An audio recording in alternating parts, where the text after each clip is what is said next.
Hello guys, तो आइए हम लोग जो अपना सिक्स सेमेस्टर में पॉलिटी है, तो उसमें से हमने 3 लेक्चर कवर कर लिया था। आज हम लोग चौथा लेक्चर कवर करेंगे। तो चलिए हम लोग इसकी शुरुआत करते हैं। और इसमें हम लोग लिखा हुआ अंग्रेजी में रहता है, बाकी मैं आपको बताता हिंदी में ही हूँ, तो इसलिए आप लोग बिल्कुल मत घबराइए और आराम से आप लोग स्टडी करते रहिए। और वीडियो पसंद आता है तो सब्सक्राइब कीजिएगा, नहीं पसंद आता है तो कोई बात नहीं, ठीक है। चलिए हम लोग आगे बढ़ते हैं। तो हम लोगों ने, आपको पता है कि कॉन्स्टिट्यूशन हो गया, history of the making of Indian constitution cover कर लिए, preamble and the basic structure cover कर लिए, fundamental land and fundamental duties और इसका इंटरप्रिटेशन क्या है, क्योंकि ये दोनों जो है एक दूसरे का अंतर विरोधी कभी कभार हो जाता है, जिसका मैटर न्यायालय में जाता है और फिर न्यायालय उसका डिसीजन लेता है। तो आज हम लोग इस टॉपिक पे डिस्कस करेंगे। तो चलिए, बहुत इंटरेस्टिंग होने वाला है ये लेक्चर। चलिए हम लोग इसको देखते हैं। देखिए, तो कॉन्स्टिट्यूशन ऑफ इंडिया में जो पार्ट 3 है, पार्ट 3 में इसमें जो है सो फंडामेंटल राइट को दिया गया है। और यह राइट जो है सो पार्ट 3 में है, और एक तरह से कहा जाए तो संविधान को एक बेसिक स्ट्रक्चर के रूप में या बेड रॉक प्रोवाइड करता है डेमोक्रेसी के लिए। क्योंकि जब भी लोकतंत्र की बात आती है तो लोकतंत्र का एक तरह से कहा जाए तो प्रादुर्भाव की बात कीजिएगा तो फ्रांस से शुरुआत होता है। 1789 की क्रांति होती है, और जब 1789 की क्रांति होती है तो वहाँ के जो लुई 16वां राजा था उसको हटा दिया जाता है, और राजा के जगह पे एक नया विचार आता है जिसमें स्वतंत्रता, समानता, एकता, भाईचारा की बात आती है। और समानता की जब बात आएगी तो वहाँ पे फंडामेंटल राइट की बात आएगी कि हर एक आदमी का एक जन्मसिद्ध अधिकार होता है, जैसे बोलने का, चलने का, घूमने का, रहने का, खाने का, धर्म को मानने का, और इसे कोई छीन नहीं सकता है। अगर मान लीजिए यही कोई छीन लेगा तो आपके जीवन जीने का कोई उद्देश्य नहीं बच जाएगा। इसीलिए कहा गया है कि फंडामेंटल राइट को जो है सो एक बेसिक स्ट्रक्चर के रूप में रखना चाहिए। अब इसमें से कुछ फंडामेंटल राइट, चूंकि इसमें तो अगर हम कहें तो 12-13 के बाद में 13 में उसके बारे में, 12 और 13 में उसके बारे में मेंशन किया गया है। 14 से लेकर के और 28 से 29 तक तो फंडामेंटल राइट है, और 32 में इसका रेमेडीज दिया गया है। मतलब सुप्रीम कोर्ट को पावर दिया गया है कि अगर फंडामेंटल राइट को कोई कम करने की कोशिश करेगा तो आपके पास पावर है कि जिस लेजिस्लेशन के थ्रू वो कम किया गया उसको आप खत्म कर सकते हैं, ठीक है। तो उसको हम लोग देखेंगे आने वाले समय में। देखिए, अब यहाँ पे आर्टिकल 14 से 18 जो है वो राइट टू इक्वालिटी के बारे में बात करता है। तो यहाँ मैंने आर्टिकल नहीं लिखा है, 14 ये हो गया, 15, 16, 17 ऐसे करके होगा। तो 14 से 18 राइट टू इक्वालिटी की बात करता है। और इसमें राइट टू इक्वालिटी कह देना मतलब समानता का अधिकार। तो समानता का अधिकार जो है किस लिए, कैसा, मतलब किस तरह का समानता। तो भारत के परिप्रेक्ष्य में समानता अगर आप देखिएगा और अमेरिका के परिप्रेक्ष्य में समानता देखिएगा तो दोनों में अंतर आएगा। इसलिए अंतर आएगा क्योंकि भारत की ज्योग्राफी अलग है, भारत की सोसाइटी अलग है, भारत की पॉलिटी अलग है, और अमेरिका की ज्योग्राफी, सोसाइटी, पॉलिटी, हिस्ट्री अलग है। तो कहीं ना कहीं अगर हम दोनों के एक साथ कंपैरिजन नहीं कर सकते हैं, इस चीज़ को हमें समझ के चलना पड़ेगा। तो जो राइट टू इक्वालिटी है, तो यहाँ पे कहा गया है, सबसे पहला जो 14 नंबर आर्टिकल कहा गया है कि right equality before the law, मतलब कि सभी आदमी लॉ के सामने बराबर है। मतलब लॉ के सामने चाहे राष्ट्रपति हो, चाहे राजा हो, चाहे रंक हो, चाहे फकीर हो, सबको एक ही लॉ से ट्रीट किया जाएगा। कोई मर्डर करेगा तो उस पर जो धारा रंक को लगेगा वही धारा राजा को भी लगेगा। यहाँ पे कोई ऊंच और नीच की कोई भेदभाव नहीं है। तो राइट टू इक्वालिटी हो गया, इक्वालिटी बिफोर द लॉ हो गया। दूसरा है प्रोविजन ऑफ द डिस्क्रिमिनेशन, मतलब कि अब देखिए, अब बात ऐसी है कि ये तो एक नॉर्मल लॉ हो गया। दूसरा चीज़ है कि हमारे समाज में डिस्क्रिमिनेशन था, भेदभाव था धर्म के आधार पे, जाति के आधार पे, कास्ट के आधार पे, सेक्स के आधार पे, प्लेस के आधार पे, और अदर तरह के भी बहुत सारे इसमें एट्रीब्यूट्स थे। तो इसको हमारे संविधान निर्माता ने कहा, तो पहला तो इक्वालिटी हो गया कि सभी लोग लॉ के सामने बराबर हैं। दूसरा इक्वालिटी लाने की कोशिश ये की गई कि भाई कोई भेदभाव धर्म, जाति, समुदाय के नाम पे नहीं कर सकता। अगर कोई करेगा तो उसके खिलाफ केस चलेगा, उसको जेल हो सकता है। तीसरा था कि अब देखिए, ये जो है सो समाज के आधार पे ये इक्वालिटी जो आपको दी गई है वो समाज के स्ट्रक्चर के आधार पे दी गई है। और ये डिस्क्रिमिनेशन, ये इक्वालिटी की बात जो की जा रही है, इसका मतलब ये है कि पहले ये चीज़ें नहीं थी, या पहले चीज़ लोगों के खिलाफ में थी, या लोग इससे परेशान थे, तो इसको हटाने के लिए इसको शामिल किया गया।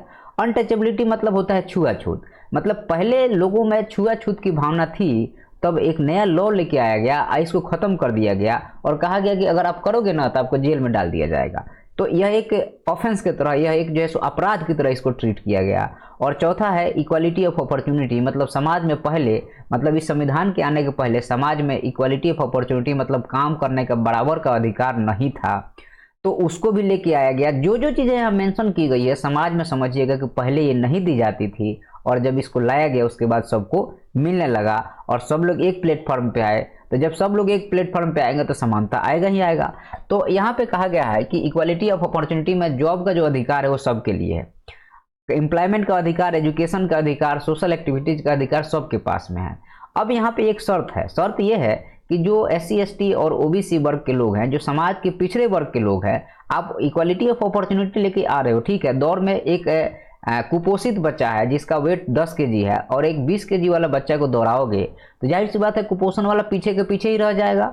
तो क्यों ना ऐसा कहा गया कि जो है सो मान लीजिए कि जो 20 kg वाला बच्चा 20 के स्पीड से चल रहा है, तो उसके भी दूसरा वाले बच्चे को भी ऐसा व्यवस्था किया जाए कि वो भी 20 के स्पीड से ही चले। हालांकि इस व्यवस्था में खामियां तो है, लेकिन फिर भी एक इक्वालिटी प्रोवाइड करने का कोशिश करता है। तो राइट टू इक्वालिटी में ये 4 हैं, पहले ये नहीं थे, बाद में इसको शामिल किया गया कि इक्वालिटी बिफोर लॉ, और डिस्क्रिमिनेशन या भेदभाव जो है उसको खत्म किया जाएगा, जो अनटचेबिलिटी छुआछूत है उसको भी खत्म किया जाएगा, और सबको जॉब में, एजुकेशन में या दूसरे सोशल एक्टिविटी में सबको एक समान अधिकार दिया जाएगा। ये 4 इक्वालिटी हो गया। तो 14 से 18 आर्टिकल में इसके बारे में चर्चा की है। 14, 15, 16, 17 और एक और आर्टिकल होगा जिसमें 18 इसमें नहीं शामिल किया गया है, जिसमें जो है सो जो आप पदवी लगाते हैं, पहले राजा महाराजा लोग पदवी लगाते थे, तो उसको भी 18 में लेकर के खत्म कर दिया गया। दूसरा है राइट टू फ्रीडम, तो पहला हो गया समानता का अधिकार, दूसरा है स्वतंत्रता का अधिकार। फ्रीडम का मतलब स्वतंत्रता होता है, तो समानता के अधिकार के बाद में स्वतंत्रता का अधिकार आता है, और इसमें आपको ये चीज़ें पहले नहीं रही होगी और बाद में संविधान ला के दिया गया है, तो ये 6 या 7 चीज़ें हमें मिलेगा। तो अब यहाँ पे है राइट टू फ्रीडम में की बात करते हैं, तो सबसे पहला आता है कि आप अपनी बात जो सोच रहे हैं उसको बोल सकते हैं, या एक्सप्रेस कोई बोल नहीं सकता है तो एक्सप्रेस लिख करके पढ़ करके कर सकता है। तो यहाँ पे राइट टू फ्रीडम हो गया कि हर एक सिटीजन को अपनी बात को पूरी तरीके से, अपने थॉट को, अपने ओपिनियन को पूरी तरह से समाज के बीच में, समाज के पटल पर रखने का अधिकार है। इसी में जो है सो समाचार पत्र आ जाते हैं, यूट्यूब में आप कुछ भाषण दे रहे हैं वो आ जाता है और उसको कोई रोक नहीं सकता है। तो ये हो गया आपका। दूसरा है यहाँ पे फ्रीडम ऑफ असेंबली, आप तो बोल सकते हैं। दूसरा है कि असेंबली बना सकते हैं, सभा बना सकते हैं, लेकिन उसके लिए आप ऐसा सभा नहीं बनाएंगे जहाँ पे आप हथियार लेके घूम रहे हैं, या जो है सो आप समाज को मतलब कि परेशान करने की कोशिश कर रहे हैं। ऐसा कोई सभा ना बना करके पीसफुल आप कोई भी सभा बना सकते हैं, सरकार इसकी या संविधान हमारा इसका छूट देता है। तो पहला है कि बोलने और एक्सप्रेशन का अधिकार हो गया। दूसरा है असेंबली, मतलब एक सभा बना सकते हैं लेकिन वो पीसफुल और बिना आर्म का होना चाहिए। जैसे अब नक्सली भी एक सभा है लेकिन वो आर्म वाला सभा है तो उसको वैलिड नहीं दिया जाएगा संविधान के हिसाब से। तीसरा चीज है कि फ्रीडम ऑफ एसोसिएशन, सिटीजन के पास राइट है कि वह एसोसिएशन या यूनियन बना सकता है, जैसे लेबर यूनियन हो गया, ड्राइवर यूनियन होगा, किसान यूनियन होगा। तो यूनियन बना करके समाज, सरकार के सामने आप अपने वॉइस को रेज कर सकते हैं, या वॉइस को अपने सरकार को बाध्य कर सकते हैं कि तुम हमारी बात को मानो। जैसे किसान के 3 कानून मोदी जी लेके आए, किसानों ने यूनियन बना के विरोध किया तो उन तीनों कानून को सरकार को विड्रॉ करना पड़ा। ठीक है, तो यहाँ पे पहला है कि एक्सप्रेशन, असेंबली, एसोसिएशन। चौथा है मूवमेंट, मतलब कि आप मान लीजिए कि आपको लगता है कि सरकार हमारे साथ कुछ गलत कर रही है तो आप फ्री हो सकते हैं मूवमेंट करने के लिए, सरकार के खिलाफ मूवमेंट कर सकते हैं, लेकिन सरकार को उखाड़ फेंकने के लिए आप आर्म का इस्तेमाल नहीं कर सकते हैं। आप मूवमेंट कर सकते हैं, एक बढ़िया मूवमेंट कर करके, मतलब लेकिन वो राइटफुल मूवमेंट होना चाहिए, मतलब कि समाज को ज़्यादा हार्म ना करे और राइटफुल मूवमेंट होना चाहिए। पांचवा इसमें है freedom of residence and settlement. अब freedom of residence and settlement में जनरली क्या होता है कि हमारे को पूरे भारत देश में कहीं भी रहने का अधिकार है, और मतलब कि घूमने का अधिकार है और रहने का अधिकार। अब यहाँ पे एक चीज़ समझने वाली बात यह है कि मान लीजिए कोई एड्स का रोगी है जो कि समाज में आपको और लोगों को रोग फैला सकता है, तो उसको ये अधिकार नहीं दिया जाएगा। दूसरा चीज़ है कि जो आदिवासी महिलाएं हैं या आदिवासी समाज है, सभ्यता है, संस्कृति है, वहाँ पे आप जाके सेटल नहीं हो सकते। इसलिए नहीं सेटल हो सकते हैं क्योंकि उनकी सभ्यता और संस्कृति उससे नष्ट हो सकती है। तो ये सब उनको 371 में उनको प्रोटेक्शन दिया गया है।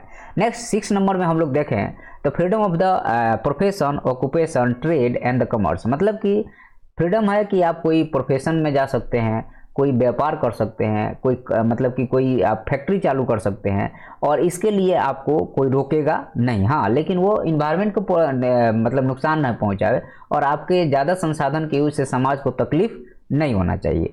उसके बाद 7वां नंबर जो है इसमें कि आपको protection of the life and the personal liberty, मतलब कि देखिए राइट, ये देखिए जीवन का अधिकार है, जीने का अधिकार, इसको बाद में जोड़ा गया, पहले नहीं था ये।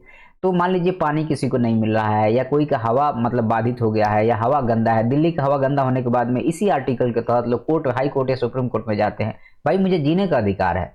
जब जीने का अधिकार है, हवा ही नहीं रहेगा, पानी ही नहीं रहेगा, तो मैं कैसे जीऊँगा? तो सरकार, कोर्ट जो है सो सरकार को फटकार लगाती है और फिर सरकार उस पर एक्शन लेता है। तो यहाँ पे है कि सिटीजन के पास right to life and the personal liberty का अधिकार है, और स्टेट किसी भी हालत में इसको छीन नहीं सकता है, क्योंकि अगर ये छीन लेगा तो आदमी मरने के समान हो जाएगा। तो ये 7 अधिकार जो है सो फ्रीडम में दिए गए हैं।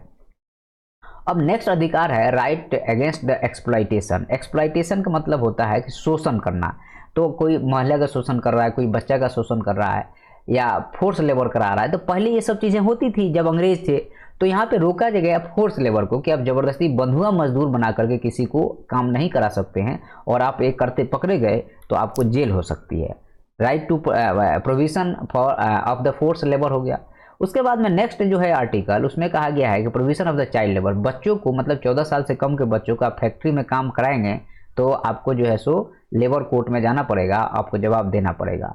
उसके बाद में ह्यूमन ट्रैफिकिंग, मतलब कि लड़कियों को जनरली ले जा करके और जो है सो सेक्स वर्कर के रूप में लोग काम कराते हैं, ये भी आप नहीं कर सकते। ह्यूमन अंगों की तस्करी आप नहीं कर सकते हैं। तो ये 3 लॉ जो है सो एक्सप्लॉइटेशन में, मतलब मानव को आप परेशान नहीं कर सकते हैं, मानव को as a thing, as a वस्तु आप ट्रीट नहीं कर सकते हैं। ये 3 लॉ उसमें है। उसके बाद हम लोग आगे बढ़ेंगे तो right of to freedom of religion, मतलब कि आपको धर्म को मानने का, धर्म को आगे बढ़ाने का, अपने बिलीफ सिस्टम को मानने का, और साथ में उसको आगे बढ़ाने का, और इक्वालिटी मेंटेन करने का आपका राइट है, इसको कोई छीन नहीं सकता है। ये थोड़ा सा यहाँ पे ध्यान देने वाली बात है कि अमेरिका में ये व्यवस्था जो है थोड़ा डिफरेंट है, हमारे देश में डिफरेंट है। Freedom of the conciseness and religion, मतलब कि सिटीजन के पास राइट रहता है कि बिलीफ सिस्टम जो है, मान लीजिए कोई बौद्ध धर्म को मानता है, कोई हिंदू धर्म को मानता है, कोई मुस्लिम धर्म को मानता है, तो उसमें कोई रोकेगा नहीं, वो बेरोक अपने धर्म को फॉलो करेगा। दूसरा इसमें है फ्रीडम टू प्रैक्टिस रिलीजन, मतलब रिलीजन को प्रैक्टिस करने के लिए, मतलब कि कोई अल्लाह अकबर लाउड स्पीकर से बोल रहा है तो समाज को नुकसान पहुंचा रहा है तो रोका गया। अदरवाइज आप पीसफुल मैनर में अपने फ्रीडम को, अपने रिलीजन को प्रैक्टिस कर सकते हैं, जो भी रिचुअल्स है उसको आप आगे बढ़ा सकते हैं। जैसे कोई हवन कुंड में हवन डाल रहा है तो ये प्रैक्टिस है, तो इसको आप रोक नहीं सकते हैं। तीसरा इसमें है freedom to propagate the religion. अब रिलीजन में कोई चाहता है कि हम हिंदू धर्म को आगे बढ़ाएं, कोई चाहता है मुस्लिम धर्म को आगे बढ़ाएं, फ्री हैं आप, जबरदस्ती नहीं कर सकते हैं, धर्म को जबरदस्ती कन्वर्ट नहीं कर सकते हैं। वो स्वेच्छा के साथ अगर कोई आना चाहता है तो कोई दिक्कत नहीं है। इसमें चौथा है equality of status and opportunity for all religion. अब यहाँ पे आती है जैसे हिंदू, मुस्लिम, सिख, ईसाई, ये 4 लोग हैं, तो चारों धर्म को सरकार जो है सो समान नज़र से देखेगी। किसी भी एक रिलीजन को आगे प्रमोट करने के लिए सरकार कुछ नहीं करेगी। तो ये जो है सो आपको freedom of the right to freedom of religion में ये 4 चीज़ें हैं कि आप धर्म मान सकते हैं, प्रैक्टिस कर सकते हैं, आगे बढ़ा सकते हैं, फैला सकते हैं, और साथ में सरकार हर एक धर्म को एक नज़र से देखेगी, उसमें भेदभाव नहीं करेगी। अब यहाँ पे कल्चरल एंड एजुकेशनल राइट की बात आती है। तो कल्चरल राइट होता है कि मान लीजिए कोई खास सभ्यता संस्कृति के लोग हैं तो उनको भी प्रमोट करने के लिए सरकार जो है सो कल्चरल राइट देती है, और citizen have the right to preserve and the promote their culture. तो जैसे नॉर्थ ईस्ट में जो लोग हैं उनको आर्टिकल 371 के तहत प्रोटेक्ट किया गया है। उसके अलावा एजुकेशन राइट, और सिटीजन के पास राइट है कि वह बच्चों को एजुकेशन दे, इसको बाद में ऐड किया गया, पहले नहीं था। और अनिवार्य एजुकेशन जो है सो राइट टू एजुकेशन, जैसे राइट टू वर्क है या राइट टू हेल्थ है, वैसे ही राइट टू एजुकेशन को बाद में ऐड किया गया, और यह संविधान में फिक्स कर दिया गया, ये फंडामेंटल राइट में ला दिया गया। और हर एक स्टेट की जिम्मेदारी हो गई कि इसको आपको फुलफिल करना पड़ेगा, इसलिए स्टेट जो है सो स्कूल बनवाता है, टीचर रखता है और बच्चों को पढ़ाने का काम करता है। अब इसमें आता है रिट्स के बाद। अब रिट्स क्या होती है? रिट्स भी 4 प्रकार का होता है, उतने डीप में नहीं जाएंगे क्योंकि आपको उतना डीप में पढ़ना नहीं है, आपको एग्जाम पास करना है और समझना है, तो समझने के पॉइंट ऑफ व्यू से ही हम लोग देखेंगे इसको। तो रिट्स में ये होता है कि मान लीजिए कोई फंडामेंटल राइट का सरकार या कोई ऑर्गेनाइजेशन, कोई इंस्टीट्यूशन या पर्सनल व्यक्ति कोई फंडामेंटल राइट को वायलेट करता है, किसी के फंडामेंटल राइट को, तो वह सीधे सुप्रीम कोर्ट में या हाई कोर्ट में जाने के लिए फ्री है। वो सुप्रीम कोर्ट में जाकर के रिट्स डाल सकता है या हाई कोर्ट में जाकर रिट्स डाल सकता है कि भाई हमारा जो फंडामेंटल राइट है उसको स्टेट, कोई संस्था रोक रहा है, हमें उसको प्रैक्टिस नहीं करने दे रहा है। तो फिर तुरंत सुप्रीम कोर्ट या हाई कोर्ट वहाँ से समन जारी कर देगा, और समन जारी करने के बाद में आप किस रिट्स के थ्रू गए हैं, उसमें भी 4 प्रकार के रिट्स हैं, आप किस रिट्स के थ्रू गए हैं उसके हिसाब से आपको समन जारी किया जाएगा और फिर आपको जवाब देना पड़ेगा कोर्ट के हिसाब से। अगर नहीं जाते हैं तो आपको सजा भी हो सकता है। अब यहाँ पे है कि कॉन्स्टिट्यूशन में जैसे फंडामेंटल राइट आपको दिया गया है कि ये हमारा अधिकार है, तो देश के प्रति आपकी कुछ ड्यूटी भी है। तो इसको बाद में ऐड किया गया पार्ट 4A में, मतलब कि पार्ट 4 में जो है सो DPSP है, पार्ट 4A में इसको ऐड किया गया है। पार्ट 3 में तो आपको फंडामेंटल राइट है, तो पार्ट 4A में इसको ऐड किया गया है। और इसके ऐड करने के पीछे का एम यही था कि हमारे देश में एकता बनी रहे, लोग सोशल रेस्पॉन्सिबल रहें और सिविक कंसाइजनेस मतलब भाईचारा या समाज के प्रति जो है हमारी जिम्मेवारी जो है वो बनी रहनी चाहिए। और ये इंदिरा गांधी इसको लेके आई थी जब 1973 से 1976 के बीच में जब इमरजेंसी था तो लोग काफ़ी उदंड बिहेवियर कर रहे थे, तो उन्होंने सोचा कि क्यों ऐसा ना किया जाए और ये जो है रशियन कॉन्स्टिट्यूशन से इसको कॉपी करके और अपने हिसाब से बना करके आपको रिप्रेजेंट किया गया। अब यहाँ पे बात आता है ये कि इसमें क्या क्या है या फंडामेंटल ड्यूटीज में आपको क्या मानना चाहिए और क्या नहीं मानना चाहिए। तो फंडामेंटल ड्यूटीज में कहा गया है पहला कि आप जो है लॉ से बंधे हुए हैं, आप कॉन्स्टिट्यूशन और लॉ से बंधे हुए हैं और उसको आपको अपहोल्ड करना है, मतलब धारित करना है और साथ में उसको आगे बढ़ाना है और आपको उसका रेस्पेक्ट करना है। जैसे नेशनल फ्लैग हो गया, नेशनल एंथम हो गया, राष्ट्रपति हो गए, प्रधानमंत्री हो गए, संविधान हो गया, आप उसको रेस्पेक्ट करेंगे। अगर आप उसको डिसरेस्पेक्ट करेंगे तो आपको जेल हो सकता है। लेकिन इसमें जेल का प्रावधान नहीं रखा गया है, इस पर काफ़ी बहस भी हुआ है। फंडामेंटल ड्यूटीज आपका मानना ऑब्लिगेशन है और अगर ऐसा जेल का प्रावधान रख दिया जाए तो सरकार जब मन करके तब लोगों को बंद कर देगा, क्योंकि ये नहीं मान रहे हैं झूठा आरोप लगा करके, इसलिए इसमें थोड़ा सा छूट दिया गया है। लेकिन ये ड्यूटीज है आपको फुलफिल करना है। कोर्ट चाहेगा तो आपके ऊपर केस चला सकता है, ऐसे फ्री में कोर्ट केस रजिस्टर नहीं हो सकता है। दूसरा इसमें है to promote the unity and integrity of India. अब जाहिर सी बात है कि यूनिटी और इंटीग्रिटी को प्रमोट करना है तो हमें ह्यूमन बिहेवियर को या सबको रेस्पेक्ट करना पड़ेगा, भाईचारे को आगे बढ़ाएंगे तभी जाके हो पाएगा। तो यूनिटी और इंटीग्रिटी मेंटेन करने के लिए हमें ये काम करना पड़ेगा और इससे नेशन को हमारा आगे बढ़ेगा और नेशन को हार्म नहीं होगा यूनिटी इंटीग्रिटी प्रमोट करने से। ओके, नेक्स्ट है हमारे पास में कि जो भारत में जो हेरिटेज है, हेरिटेज का मतलब कि कोई मॉन्यूमेंट से जैसे खजुराहो का हो गया, ताजमहल हो गया या लाल किला हो गया या इंडिया गेट हो गया या कोई वन है जैसे पेज नेशनल पार्क हो गया या पन्ना नेशनल पार्क हो गया या कोई आर्टिस्ट का बनाया हुआ चीज़ है या कोई पुराना लैंग्वेज है, इसको भी हमें प्रोटेक्ट करने का कर्तव्य है कि इसको हमें नुकसान नहीं पहुंचाना चाहिए बल्कि इसको प्रोटेक्ट करना चाहिए। चौथा पॉइंट है to protect the environment and natural resources. हमें इन्वायरमेंट को प्रोटेक्ट करना है और साथ में नेचुरल रिसोर्सेज को भी प्रोटेक्ट करना है ताकि ये आने वाले जनरेशन को शिफ्ट हो सके और आने वाला जनरेशन इससे मतलब वंचित न हो पाए। पांचवा पॉइंट है to promote the scientific temper. ये बहुत इंपॉर्टेंट चीज़ है। हमारे देश में क्या होता है कि जादू टोना अंधविश्वास धर्म रिलीजन में बहुत सारा है, तो इससे क्या होता है कि रेशनल थॉट प्रमोट नहीं होता है।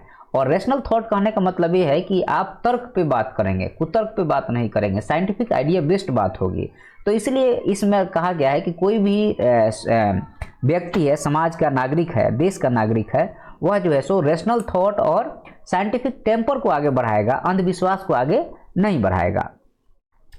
नेक्स्ट है इसमें to safeguard public property and avoid wasting the public resources. अब आपको पता है कि जब आजकल बुलडोजर चल जा रहा है, क्योंकि अगर आप पब्लिक प्रॉपर्टीज को नुकसान पहुंचाएंगे तो फंडामेंटल ड्यूटीज में ऑब्लिगेशन है आपको बचाना है, आप तो नुकसान पहुंचा रहे हैं, इसलिए ऐसा हो रहा है। To serve for the excellence in all endeavours, मतलब कि जो तेज लोग हैं या जो अच्छी चीज़ें हैं समाज की, जो समाज को और आगे बढ़ाती है, उसको हमें और प्रमोट करना है, उसको खराब नहीं करना है। उसके बाद नेक्स्ट है to respect the nation flag and national anthem. इसको मैं बता ही चुका हूँ कि national anthem, national flag, national monument को हमें बचाना है। चौथा इसमें है to uphold the values of humanity, dignity, equality, fraternity. मतलब कि देखिए इक्वालिटी तभी आ सकती है जब हमें किसी को डिग्निटी को हम मेंटेन करेंगे, उसका जो इज्जत है उसको हम बचा के रखेंगे, उसके इज्जत के साथ मैं खेलूंगा नहीं, तो इससे क्या होगा, फ्रेटर्निटी इक्वलिटी मेंटेन रहेगी। तो ये भी हमें करना, ये हमारी ड्यूटी है। To render the national services, और ज़रूरत पड़ेगा भारत देश को सेवा करने के लिए, तो अगर आपको बुलाया जाएगा तो आप स्वेच्छा से जाने के लिए तैयार होंगे। तो यहाँ पे हमने देख लिया दो चीज़ें, एक तो फंडामेंटल राइट है जो फ्रीडम देता है, आपको समानता का अधिकार देता है, वहीं आपकी एक ड्यूटी है, मोरल ड्यूटी है, ये जो है सो मोरल ऑब्लिगेशन है। मतलब कि ये जो है सो एक तरह से कहा जाए तो आपको बंधक नहीं है कि आप करेंगे कि नहीं करेंगे, लेकिन मोरल है कि भाई ऐसा करना चाहिए। यहाँ पे इस चीज़ को ध्यान रखिएगा, मोरल वर्ड यूज किया गया है और शुड यूज किया, करना चाहिए है, मतलब कि मस्ट नहीं है, इस चीज़ को ध्यान रखिएगा।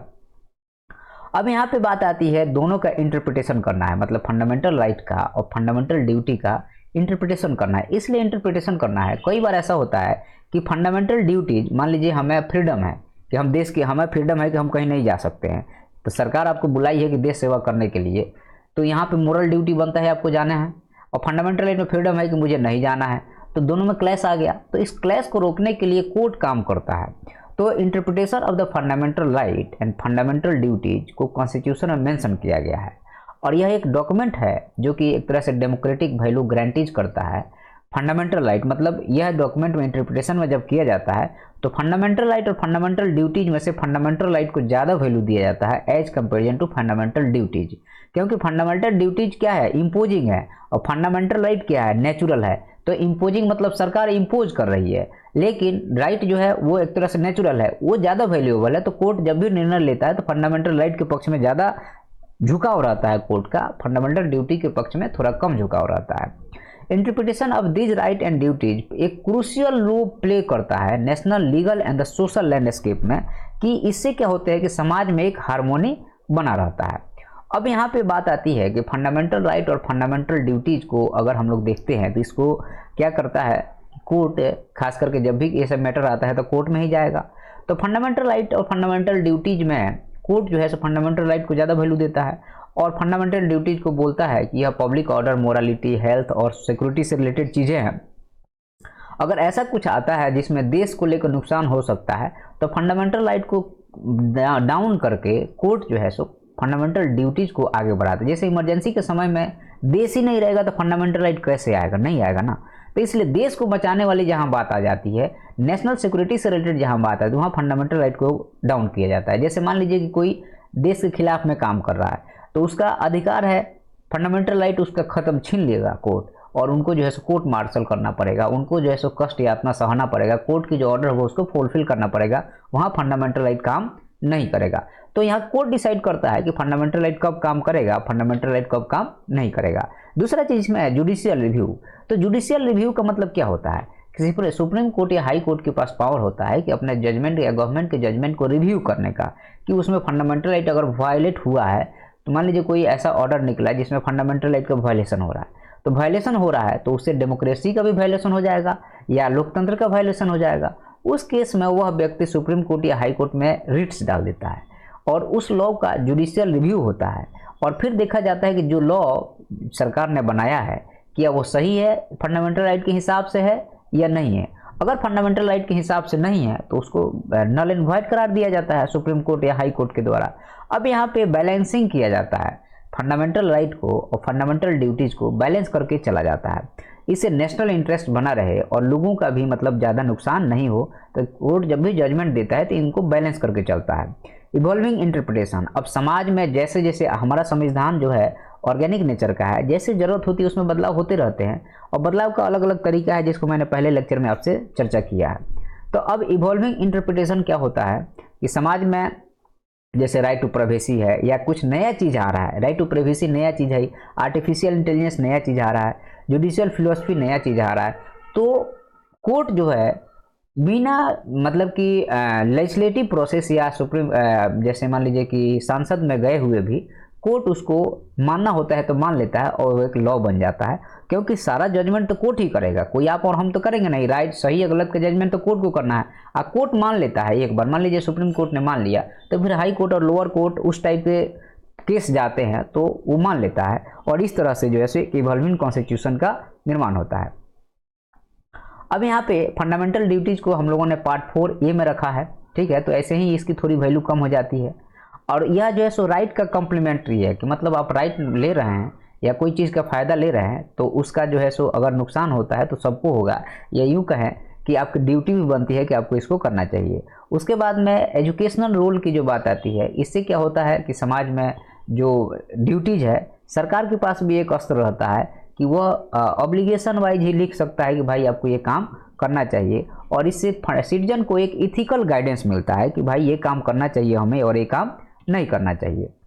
अब इंटरप्रिटेटिव प्रिंसिपल क्या है इसका, तो doctrine of the harmonious construction, मतलब फंडामेंटल राइट और फंडामेंटल ड्यूटीज के बीच में एक हार्मोनी मेंटेन करके चलना है, और यह काम सरकार और कोर्ट का है। तो जब भी इंटरप्रिटेशन इसका होगा तो कोर्ट राइट को ज़्यादा मानेगा और ड्यूटीज को कम मानेगा, लेकिन अगर देश से नेशनल सिक्योरिटी का मामला होगा तो राइट को कम करेगा और ड्यूटीज को ज़्यादा वैल्यू देगा। तो यहाँ पे क्या हो गया, एक हार्मोनियस कंस्ट्रक्शन हो गया, एक इंटरप्रिटेशन हो गया। दूसरा चीज़ है कि रूल ऑफ लॉ, इससे रूल ऑफ लॉ एस्टेब्लिश होता है, और रूल ऑफ लॉ का जो ऑब्लिगेशन है जिसको हम ड्यूटी के रूप में पढ़ रहे हैं वो भी यहाँ पे एस्टेब्लिश हो रहा है। तीसरा चीज़ है इसमें सोशल जस्टिस। सोशल जस्टिस इसलिए है क्योंकि आप जब किसी चीज़ को कर रहे हैं तो मान लीजिए जो आप कुछ गलत भी कर रहे हैं तो आपकी ड्यूटी है वो नहीं करने का, और आप जब आप नहीं करेंगे वो चीज़, मान लीजिए किसी को मार रहे हैं, ड्यूटी है आपको नहीं मारना चाहिए, बचाना चाहिए, तो एक सोशल जस्टिस प्रमोट होता है यहाँ से, ठीक है। तो इस लेक्चर में हमारा इतना ही है, और आपको वीडियो पसंद आता है तो आप लोग सब्सक्राइब कीजिएगा, नहीं पसंद आता है तो कोई बात नहीं, ठीक है। वीडियो सुनने के लिए धन्यवाद।